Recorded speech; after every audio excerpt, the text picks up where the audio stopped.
Hello everyone. आज हम लोग सीखेंगे एक छोटा सा क्रिएशन जहां पे हम EC2 इंस्टेंस को थ्रू टेराफॉर्म बनाने की कोशिश करेंगे। देखो, EC2 इंस्टेंस आप कंसोल पे जाके बना सकते हो। यहाँ पे आप सर्च कर लो EC2 या फिर रिसेंटली विजिटेड में भी आपको दिख रहा है, और फिर वहां पे जाके आप मैन्युअली क्रिएट कर सकते हो।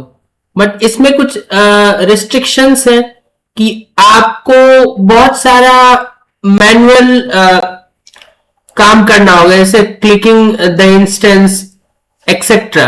ठीक है, तो उसमें क्या दिक्कत होता है, टाइम लगता है। एक इंस्टेंस बनाए हुए तो वो बहुत कंफर्टेबल प्रोसेस है, मगर ज्यादा इंस्टेंस करना हो या फिर टाइम बचाना हो तो ऑटोमेट करना हो तो वहां पे थोड़ी सी दिक्कत आ जाती है। तो हम लोग क्या करेंगे, VS कोड पे आएंगे। तो सबसे पहला प्री रिक्विजिट आपका क्या है कि आपके पास VS कोड होना चाहिए। पहला रिक्विजिट, प्री रिक्विजिट। दूसरा प्री रिक्विजिट क्या है कि आपके पास AWS का CLI होना चाहिए। डाउनलोड कर ले आप इसको, इंस्टॉल कर दे आप उसको। ठीक है, first pre requisite VS code, second is AWS CLI।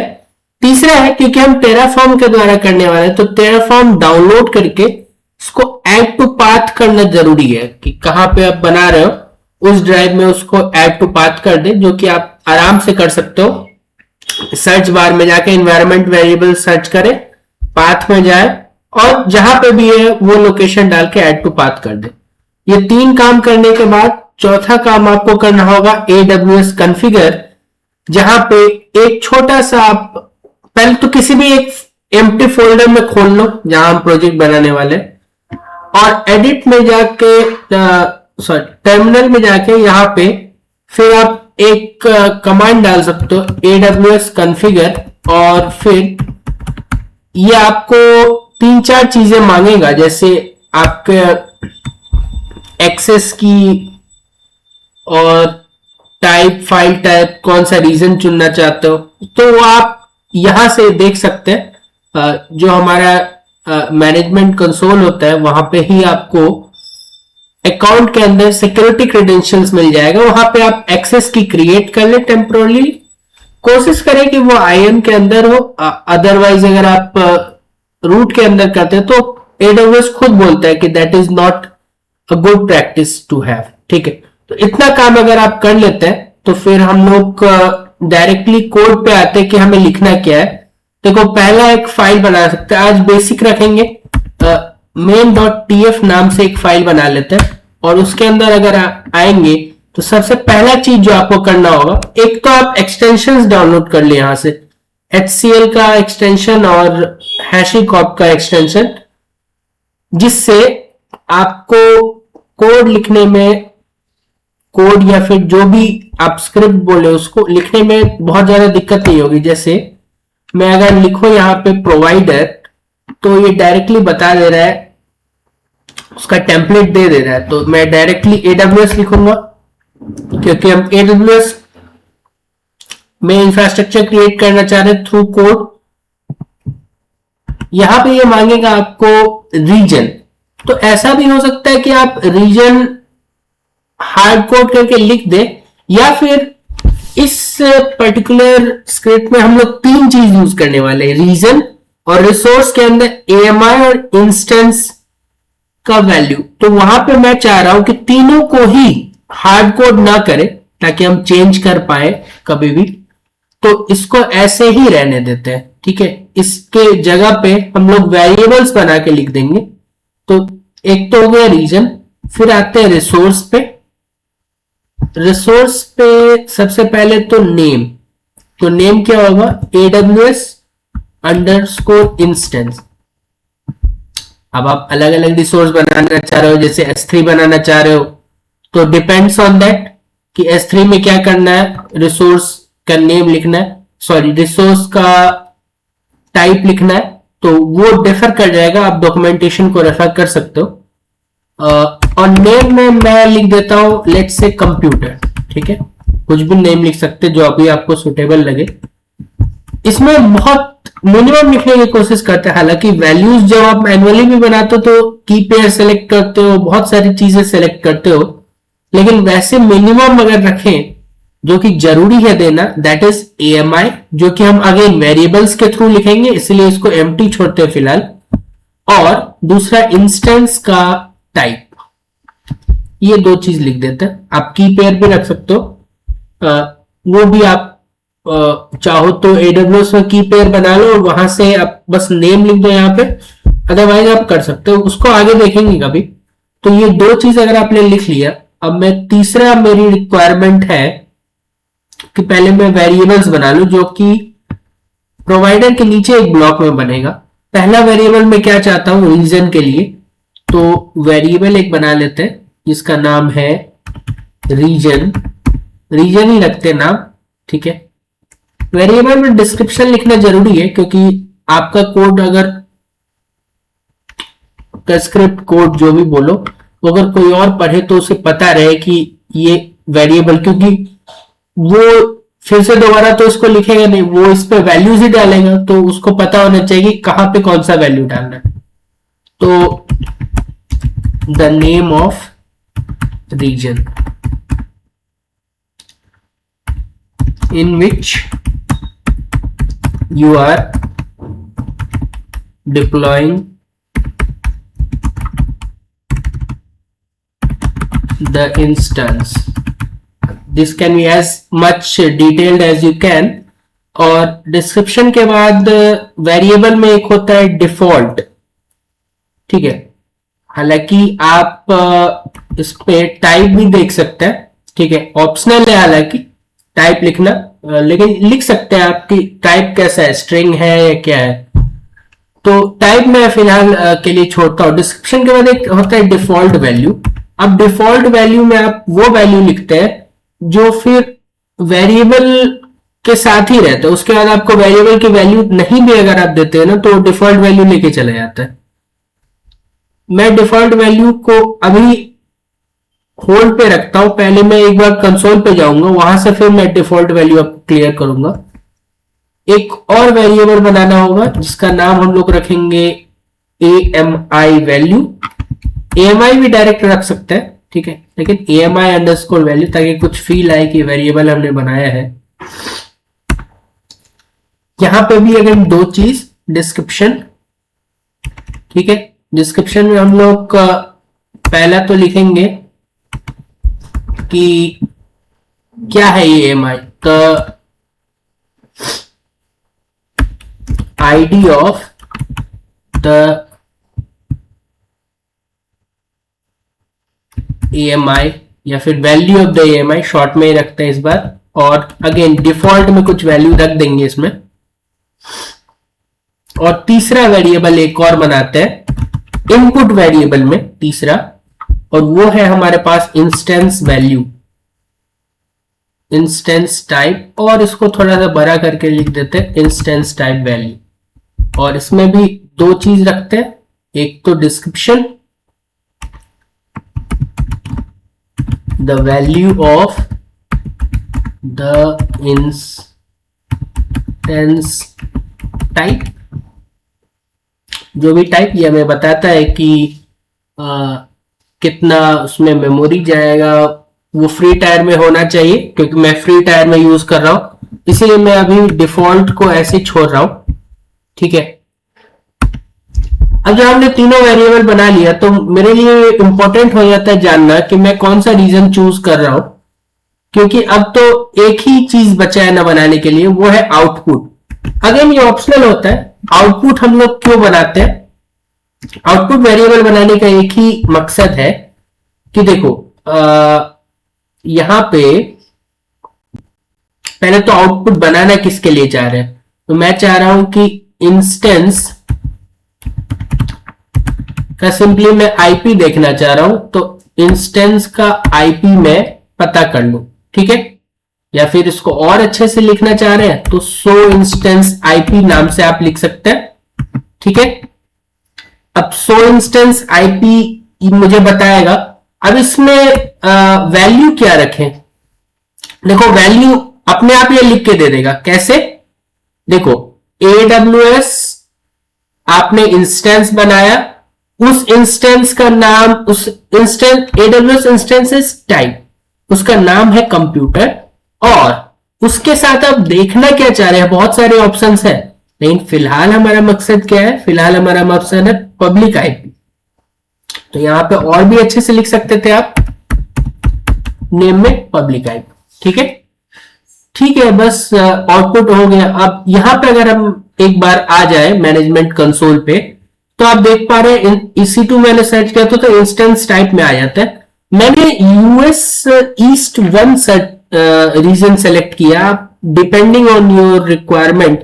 देखो अभी तो फ्री टायर में ऐसे ही बना रहे सीखने के लिए, लेकिन जब आप रियल में किसी बिजनेस यूज केस के लिए करोगे तो वहां पे कंप्लायंस देखने के लिए आपको कॉस्ट कितना कम से कम हो, उसके लिए आप रीजन सेलेक्ट कर सकते हैं। या फिर ऐसा भी होता है कि कुछ रिसोर्सेस कुछ ही रीजन्स में होते हैं, वो भी एक डिसाइडिंग फैक्टर है।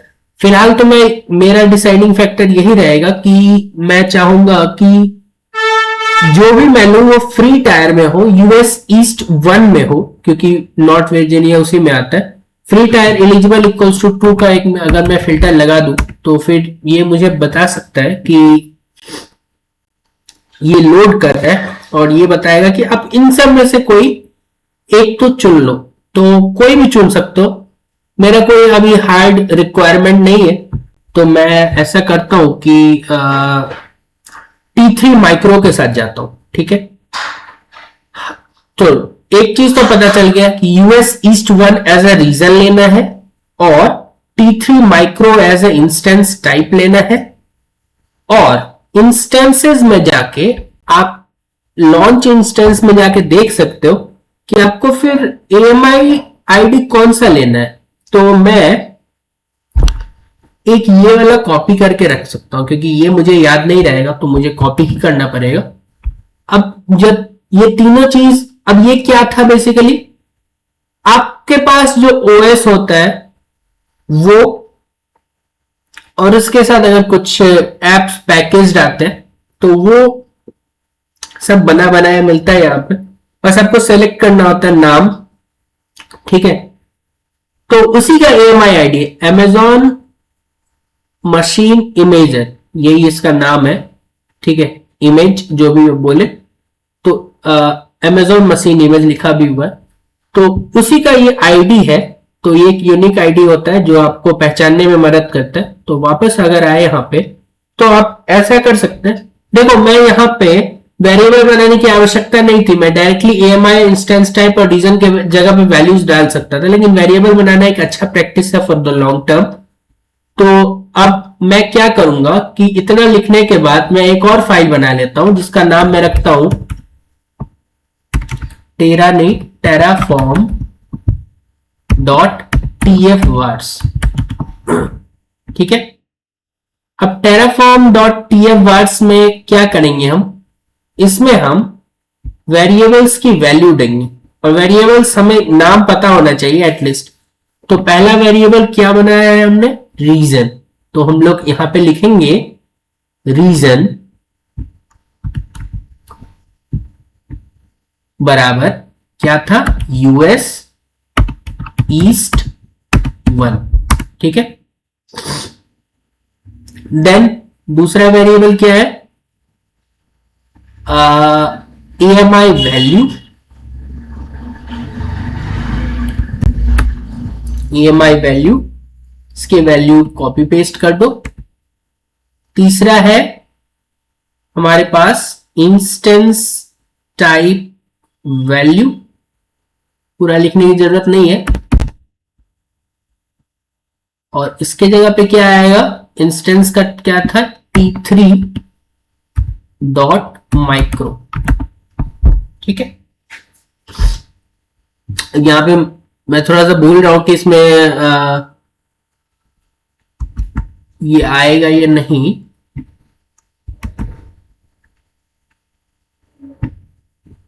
देख लेंगे इसको भी, एरर आएगा तो फिर अपने आप पता चल जाएगा। ठीक है, तो चलो ये हो गया हमारे पास कोड तैयार। ठीक है, नहीं हुआ अभी तैयार क्योंकि यहां पे वेरिएबल तो हमने बना लिया था। अब रीजन में वेरिएबल डॉट रीजन आना चाहिए। इससे क्या होगा, tf वार्स फाइल में जाएगा और रीजन की जगह जो भी वैल्यू आएगा ये उठा के यहां पे रख देगा जब भी ये इंप्लीमेंट होगा तो। ठीक है, अब मैं यहाँ पे डिफॉल्ट में रीजन में डिफॉल्ट में भी यूएस ईस्ट 1 ही रखना चाहूंगा। ठीक है, ताकि अगर मैं कोई वैल्यू ना भी दूं तो भी वेरिएबल में एएमआई वैल्यू में भी मैं डिफॉल्ट वैल्यू यही रखना चाहूंगा ताकि कोई वैल्यू ना भी दो तो चले। और इंस्टेंस टाइप वैल्यू में भी अगर ज्यादा मैं सोचूंगा नहीं, t3 डॉट माइक्रो। ठीक है, अब देखो इधर रिसोर्स में आ जाए, एएमआई में अगेन ये सजेस्ट कर रहा है कि वेरिएबल डॉट एएमआई वैल्यू डाल दे। और एक था ना इंस्टेंस टाइप, यहां पे variable dot instance type value. इसके साथ हमारा तैयार हो चुका है। अब देखते हैं कि कुछ अगर एरर होगा तो वो देख लिया जाएगा। ठीक है, यहां पे आपको मैंने बता दिया था कि एडब्ल्यूएस कॉन्फ़िगर करके सारे एक्सेस की वगैरह डाल देने हैं। अब जब आप ये इतना कर लेते हैं तो आपको एक कमांड चलाना है विच इज टेराफॉर्म इनिट। अब आपने इतना कम लिखा है ना, provided AWS region var dot region, लेकिन इससे तो आप ये कम्युनिकेट नहीं कर पाएगा, इसके पीछे और भी कोड होंगे। तो इनिट जब आप लिखते हैं, ये बोल सकते हैं टेराफॉर्म लाइफ साइकिल में टेराफॉर्म इनिट पहला कमांड आप लिखते हैं, देन आप प्लान लिखते हैं टेराफॉर्म प्लान, जो कि आपको बता देता है कि आप करने क्या वाले हैं, वो लिस्ट दे देता है आपको। देन आप further apply Terraform apply use करते हैं जिससे कि वो रिसोर्स बन के तैयार हो जाता है। और लास्ट में अगर आपको डी प्रोविजन करना है, उस रिसोर्स को डिलीट करना है, तो टेराफॉर्म डिस्ट्रॉय का यूज करते हैं। यही लाइफ साइकिल है इसका। तो एक बार करके देखते हैं, कोई एरर तो नहीं आ रहा। तो यहां पे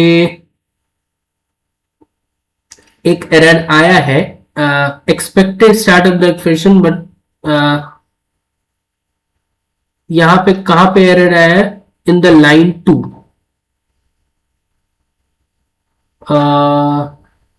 लाइन 2। अच्छा, देखो हमने वेरिएबल का यूज तो कर लिया बट वेरिएबल डिफाइन नहीं किया था ना उससे पहले। तो इसको उठा के इस वेरिएबल को इसके ऊपर रख देते हैं, क्योंकि कोई भी चीज आप यूज कर रहे हो तो पहले वो डिफाइन तो हो।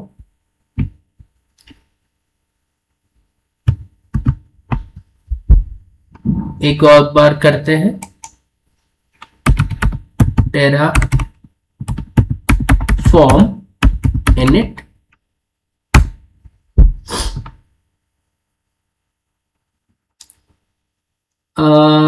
लाइन 2 रीजन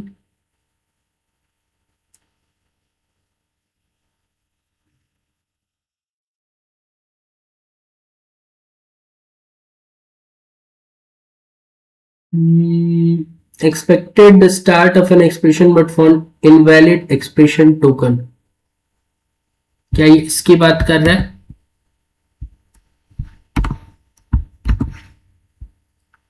एक और बार चला के देखते हैं।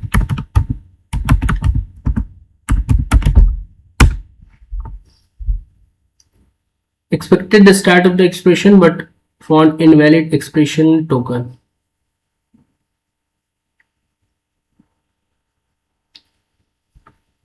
हाँ, यहाँ पे तो सब कुछ सही ही लिखा है हमने। Variable region, variable dot reason,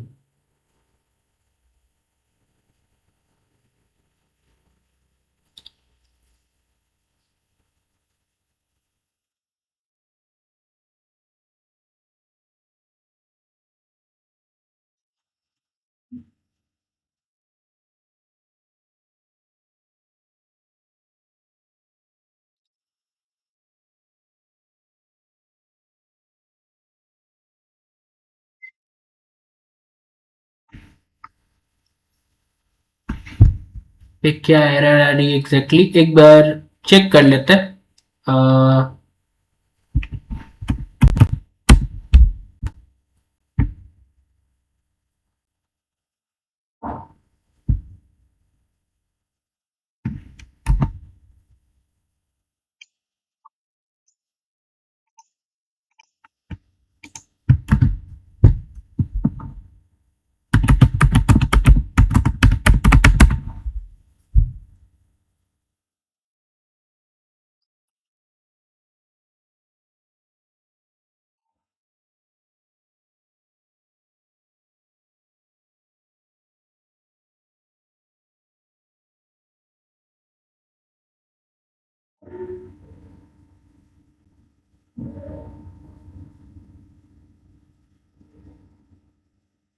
okay, एक बार ट्राई कर लेते हैं कि जो फाइल है इसे हमने सेव कर लिया हो कहीं पे,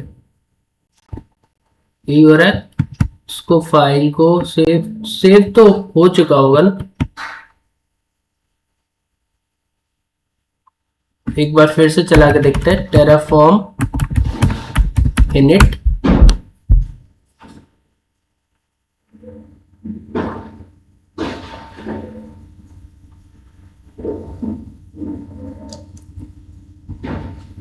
variables not allowed.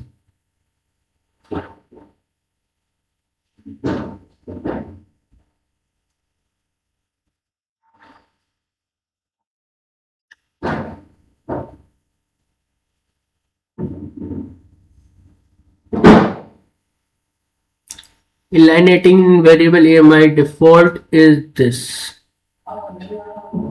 Variable may not be used here. कहाँ पे बोल रहा है? main.tf में अगर जाए तो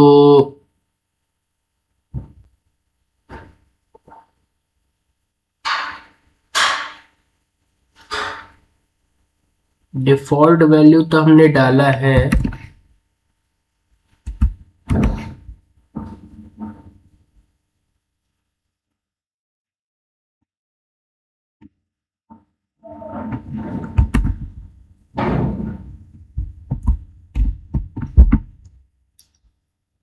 और क्या ये बोल रहा था?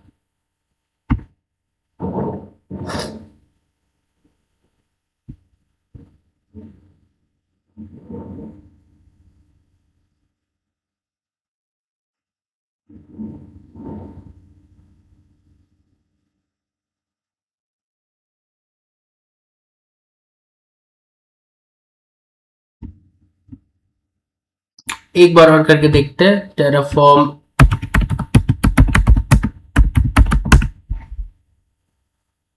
अब तो हो रहा है इस बार।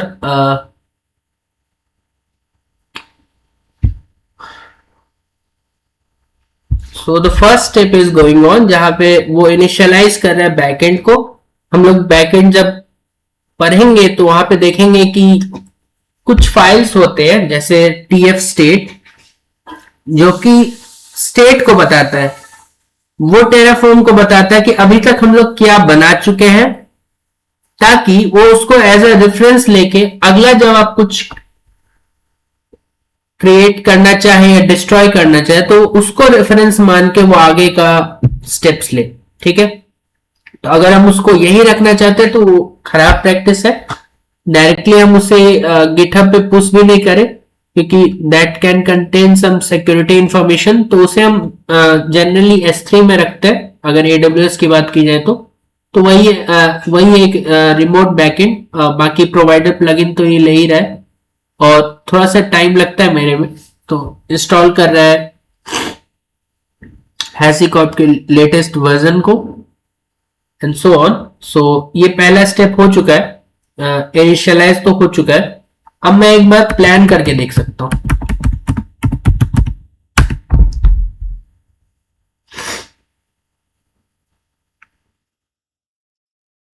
अगेन टेराफॉर्म प्लान क्या बताता है आपको? टेराफॉर्म प्लान बताता है कि आप क्या करने जा रहे हैं एग्जैक्टली, ताकि आपको एक आइडिया मिले कि जो आप स्टेप्स उठाने जा रहे हैं उसके क्या रिजल्ट्स हो सकते हैं। वो सारे वैल्यूज तो अभी नहीं दे पाएगा क्योंकि अभी रिसोर्स बना नहीं है, तो उसके करस्पॉन्डिंग देखो हमने दो ही चीज इसको दिया है, AMI ID और इंस्टेंस वैल्यू। लेकिन उसके अलावा और भी तो चीज है, अगर आप मैनुअली भी क्रिएट करने जाओ तो बहुत सारी चीजें होते हैं। जो दो चीज जरूरी थी वो हमने दिया, बाकी चीज ये खुद ही ले लेगा। ठीक है, तो वो आपको बता देगा कि what are the requirements for this particular resource और क्या बनने जा रहा है before you click Terraform, before you enter Terraform apply, जिससे कि वो बन के तैयार हो जाएगा। हालांकि वहां पे भी आपसे एक बार पूछेगा वो, क्योंकि एक क्रिटिकल चीजें होती है। अभी आप एज अ प्रैक्टिस ऐसे यूज कर रहे हैं तो ठीक है, लेकिन अदरवाइज अगर आप प्रोडक्शन में यूज कर रहे हैं तो आपको पता होना चाहिए कि आप कर क्या रहे हैं। ठीक है, तो यहां पे देख लो 1 to add 0 to change, हम एक ही रिसोर्स बना रहे हैं। बाकी ये सब चीजें network time, metadata options, EDS, VPC, security group ID, ये सब जब बन जाएगा फिर पता चलेगा इसे। रीजन बस हमने बता दिया था इसे। अब अगला जो लाइफ साइकिल में प्रोसेस होता है दैट इज टेराफॉर्म अप्लाई। अगर इसमें मेरे में टाइम लगेगा थोड़ा, लेकिन आई होप यहां पे एरर ना आए, बाकी सब ठीक रहे। एरर आया था जब मैंने पिछले बार किया था, क्योंकि मैंने जहां पे वीडियो से सीखा था वहां पे इन्होंने यूएस ईस्ट और T2 माइक्रो का यूज किया था, पर मेरे में T2 माइक्रो अवेलेबल नहीं था। तो मैंने फिर से वही चीज आपको बताया कि यहां पे जाके आप चेक कर सकते हैं। EC2 में जाए आप, और इंस्टेंस टाइप में बेस्ड ऑन योर नीड्स आप अलग अलग फिल्टर लगा सकते हैं। मेरा नीड क्या था कि फ्री टायर एलिजिबल हो, ठीक है। तो वहां पे भी आप देख सकते कि इतने सारे ऑप्शंस थे हमारे पास, कोई भी हम लोग यूज कर सकते थे, ठीक है। कॉस्ट अगेन लगता है, थोड़ा सा क्रिटिकल होता है, आपको कॉस्ट का ध्यान रखना होगा। This is the cost that is being applied. तो बहुत ज्यादा आप इसे यूज ना करें। A Terraform will perform the action described above only yes if you are accepted to approve। तो हम लोग yes लिखेंगे। अब जैसे हमने yes लिखा, it will start creating the instance. अगर कोई एरर ना हुआ तो, एरर होगा तो वो बता देगा। देखो AWS इंस्टेंस क्रिएट कर रही है, ठीक है। वहां पे AWS के अंदर क्रिएशन चालू हो चुकी है। 10 सेकेंड हो गया, 20 सेकेंड होगा, फिर 30 सेकेंड होगा, एंड फाइनली ये हमें बताएगा कि हमारा जो इंस्टेंस है वो बन गया है। और वो आपके AWS मैनेजमेंट कंसोल पे भी रिफ्लेक्ट हो जाएगा। Apply complete resource 1 added, 0 change and 0 destroyed.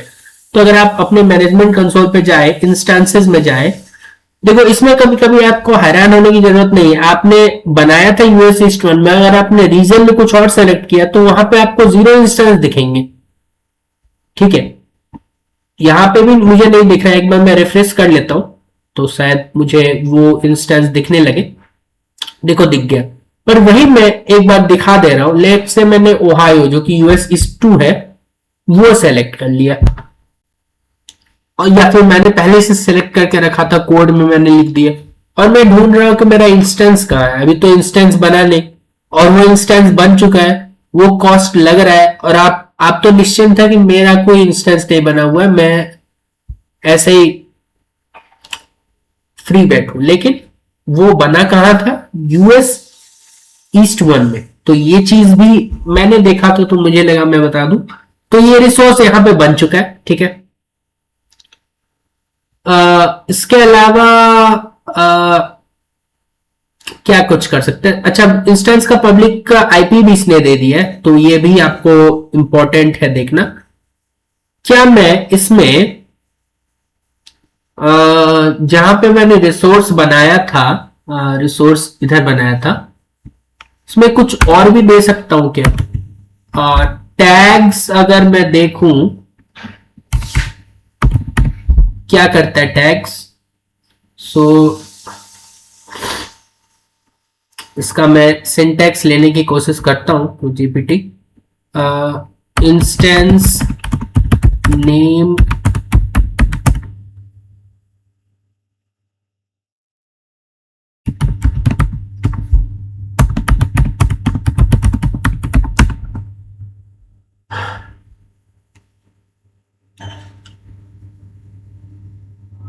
तो ये वाला हमें यूज करना है। Tags equals to bracket and name equals to जो भी आप यूज करना चाहे। तो मैं यहां से इसको कॉपी कर लेता हूं and then we'll use it. तो ठीक है, ये माइस। अब देखो अगर मैं वापस से यहां पे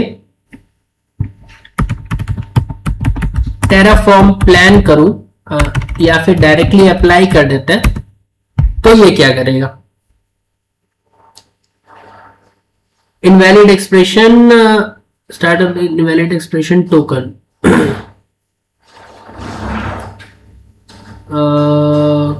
कहां पे दिक्कत आई है? नेम,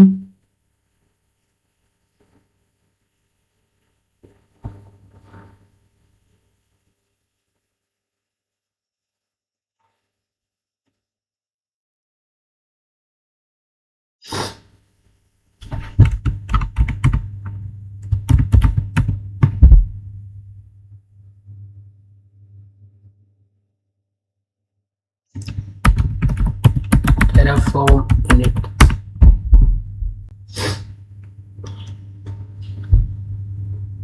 कुछ गड़बड़ बता दिया था क्या इसने? शायद वो name equals to small N में होता है, पता नहीं। तो वापस से मैंने इनिट कर दिया। ये देखो टीएफ स्टेट नाम का जो फाइल बना है वो सारी इंफॉर्मेशन रखता है आपके एडब्ल्यूएस के जो आपने रिसोर्स बनाए उससे रिलेटेड, और ये उसको ही देखेगा। टीएफ वायर्स वाला फाइल क्या करता था, इसमें हमने जो भी वेरिएबल्स बनाया उसके वैल्यूज डाले थे, ठीक है। तो जब अगले बार बनाओगे, अगर आपको चेंज चाहिए कुछ, जैसे आपको ओएस चेंज करके मैक डालना है तो उसका ईएमआई आईडी डाल दोगे, ठीक है। इंस्टेंस वैल्यू चेंज करना है तो वो चेंज कर लोगे, या फिर रीजन भी चेंज करना है तो वो आप कर सकते हो। Next will be Terraform apply again, क्योंकि मुझे नाम वहां पे कुछ देखना था तो इसलिए मैं अप्लाई एक बार और कर रहा हूं। देखो टाइम लग रहा है, ये बेसिकली आपको 2 मिनट लगते हैं अगर ठीक से बनाने जाओ तो। लेकिन मैंने कुछ ज्यादा ही एरर, क्योंकि इससे पहले मैंने बनाया तो जरूर था लेकिन मैंने ये वाला काम नहीं किया था कि रीजन को भी वेरिएबलाइज कर दे, या फिर इसके अलावा मैंने टैग नहीं लिखा था। तो मैंने जब पहले बार किया था या फिर लेक्चर देखा था तो उसमें भी ये तो एक गलती था ना कि वेरिएबल का आप यूज कर रहे हैं और उसको आपने डिफाइन ही नहीं किया उससे पहले। ये तो बेसिक चीज है। एक बार ये रिफ्रेश करें स्टेट को। स्टेट यही है टीएफ स्टेट, और एक बार परमिशन दे देते हैं इसको, यस।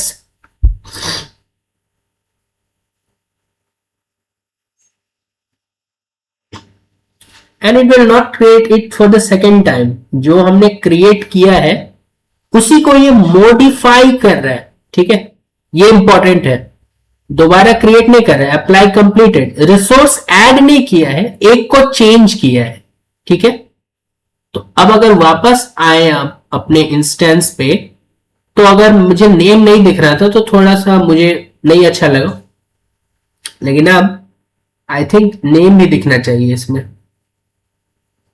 नेम दिख जाओ।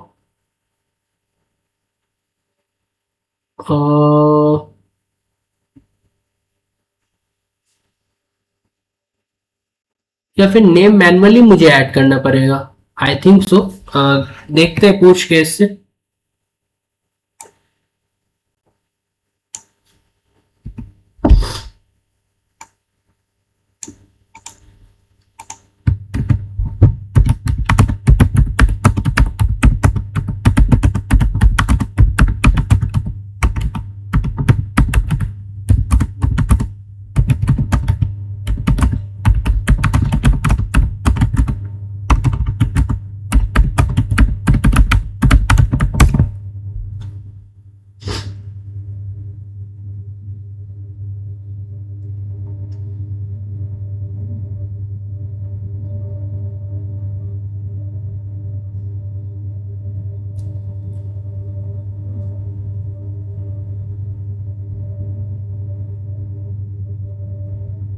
केस सेंसिटिव होता है।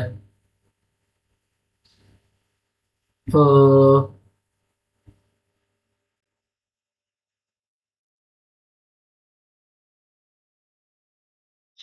पर मुझे तो लगा था यहाँ पे मैंने ही गलत लिखा है, इसको कैपिटल एन होना चाहिए।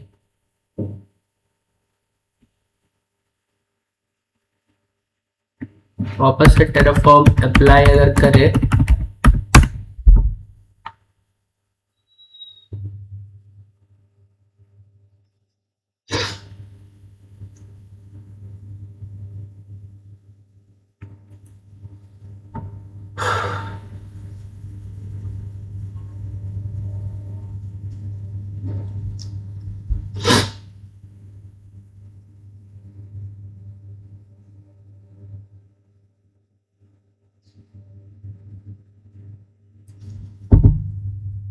टेराफॉर्म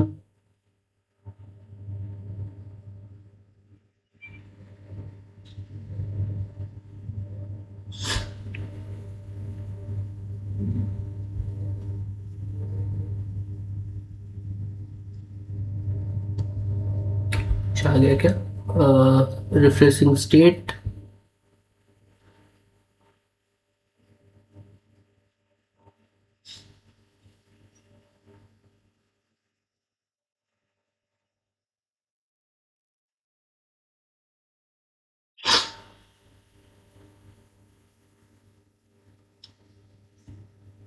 लेट्स सी कोई चेंजेस आए हैं अगर।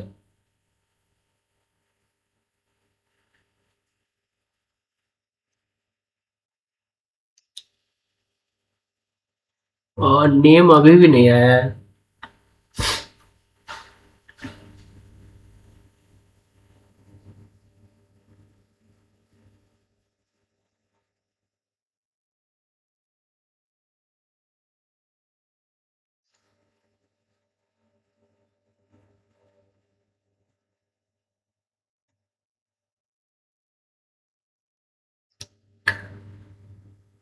और यहाँ से कुछ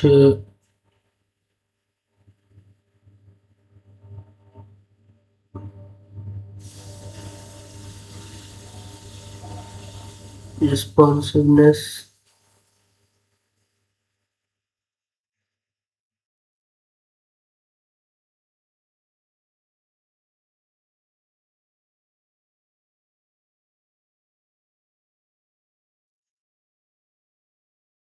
अच्छा यहाँ पे आ गया अब नेम, ठीक है। तो सही है, ये नेम हो सकता है यहीं से दिया जा रहा हो। ये वाला कॉलम विजिबल नहीं था इसलिए यहां से नहीं आ रहा था। ठीक है, तो मिनिमम जो हमें करना था वो हमने कर दिया। अब हमारी जिम्मेदारी बनती है कि इससे कॉस्ट ज्यादा ना लगे, इसलिए इसे यहीं से बर्बाद करते। ठीक है, so terraform destroy will be the command we will be using, जो कि लाइफ साइकिल का लास्ट स्टेप है। ये तभी करते हैं जब हमें अपना फ्री टायर में हम लोग यूज करें, नहीं चाहेंगे कि बहुत ज्यादा कॉस्ट लगे ऐसे चला के छोड़ दे इसे, तो इसे हम डिस्ट्रॉय करेंगे। ठीक है, आप इसे मैनुअली भी कर सकते थे आगे, लेकिन ये क्योंकि हम टेराफॉर्म सीख रहे हैं तो इसे हम लोग थ्रू कमांड ही करेंगे। और फिर से ये वही काम कर रहा है। अब लॉकिंग क्या है उसके बारे में हम फिर देखेंगे कभी, लेकिन ये वापस से टेराफॉर्म स्टेट फाइल की तरफ देखेगा और किसे डिस्ट्रॉय करना ये देखेगा, क्या इसने बनाया था, और फिर बेस्ड ऑन दैट ये इसे डिस्ट्रॉय कर देगा। कुछ टाइम तो इसमें लगेगा ज्यादा, क्योंकि जब आप डिस्ट्रॉय करने जाते हो मतलब टर्मिनेट करने जाते हो, तो उधर भी तो वो पूछता ही है ना कि आप शट डाउन करके करें या फिर ऐसे फोर्स कर दें। ठीक है, तो इधर भी टाइम लगेगा। So let's wait for few seconds और फिर वहां पे वो हमारा जो इंस्टेंस है वो टर्मिनेट हो जाएगा।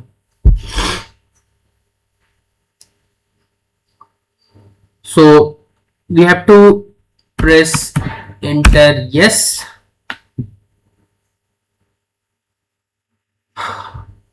और उसके बाद I think this will get smoothly terminated, destroying process has started। और मैं एक बार देखना चाहूंगा कि इधर भी ये प्रोसेस स्टार्ट हो चुका है या नहीं। अभी तो इंस्टेंस का स्टेट रनिंग है। Now it should show shutting down. पहले शट डाउन करे फिर तो उसको हटाएगा। तो 20 सेकेंड हो चुका है यहाँ पे। एक और बार चलो इसको डिस्ट्रॉय होने देते पूरे तरीके से।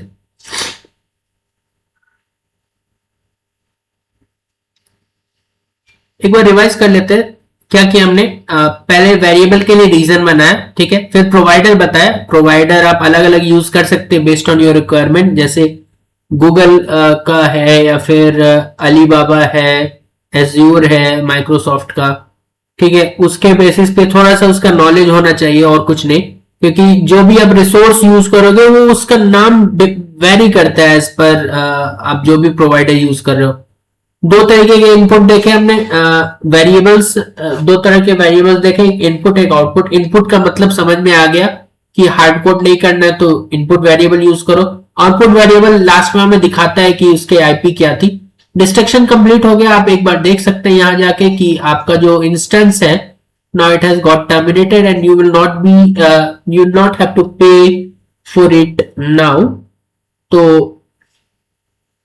यहाँ पे इंस्टेंस का स्टेट अगर आप देखें so it has been terminated. ठीक है, बस आज के लिए आई थिंक इतना ही होगा। मैंने बहुत ज्यादा टाइम लगा दिया, छोटे छोटे एरर्स आए जिसको हम लोगों ने देखा कि कैसे सही कर सकते हैं। ठीक है, तो अच्छा लगा। थोड़ा सा इसमें फास्ट होना चाहिए था, हमें 1 से 2 मिनट में कर लेना चाहिए था। ठीक है, पहला था, इसको प्रोजेक्ट तो नहीं बोलेंगे क्योंकि बहुत कुछ हमने किया नहीं, बस एक EC2 इंस्टेंस ही तो बनाया है। वेरिएबल्स के कॉन्सेप्ट का यूज किया, EC2 इंस्टेंस बनाया, बहुत ज्यादा उसमें पैरामीटर्स भी नहीं यूज किए, AMI और इंस्टेंस वैल्यू और टैग ही यूज किया। टैग भी मैं पहले बार ही कर रहा था यूज। ठीक है, तो बस हो गया। मिलेंगे अगले प्रोजेक्ट के साथ, अगर मैं बना पाया एक अच्छा मैं उसमें थोड़ा सा इसमें डेप्थ खोजने का कोशिश कर रहा हूँ जहां पे और भी कॉन्सेप्ट यूज करके इसको एक्सटेंड किया जा सके। ठीक है, क्योंकि इतना तो आप कर ही सकते हैं ना EC2 इंस्टेंस बनाना, इसमें और क्या ऐड किया जा सके, उसके साथ मिलते हैं प्रोजेक्ट नंबर 2 में।